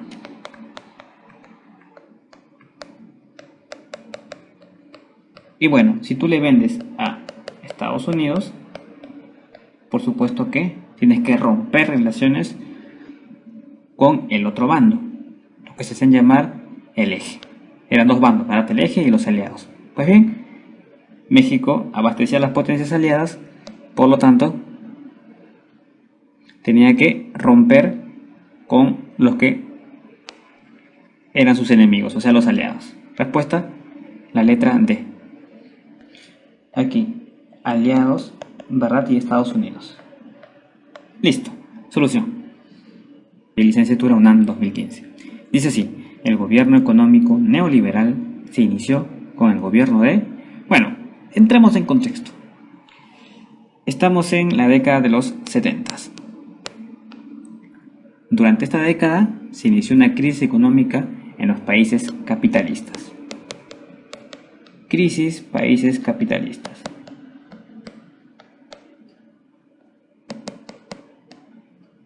Pues bien, ¿cómo reaccionaron ante esta crisis los Estados Unidos, a la cabeza de los países capitalistas? Pues bien, aplicaron en los 80s una política económica conocida como el famoso modelo neoliberal capitalista. ¿De qué se trata esto? Es un conjunto de recetas. Se puede resumir en algunos puntos. Por ejemplo, frenar la inversión del Estado en la economía. También romper barreras proteccionistas. Esto quiere decir abrir las fronteras a la inversión y a la entrada de productos extranjeros. Y por supuesto, limitar el gasto social. En resumidas cuentas, ¿esto qué significa? Significa privatización de la economía.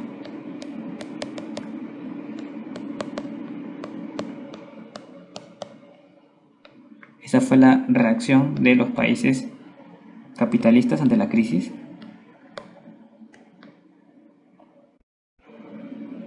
Pues bien, en México dicho modelo se inicia con el gobierno de Miguel de la Madrid. ¿Qué tendría que ser la respuesta? Y se profundizó con el de Carlos Salinas, pero aquí me dicen se inició. Bueno, Miguel de la Madrid Hurtado.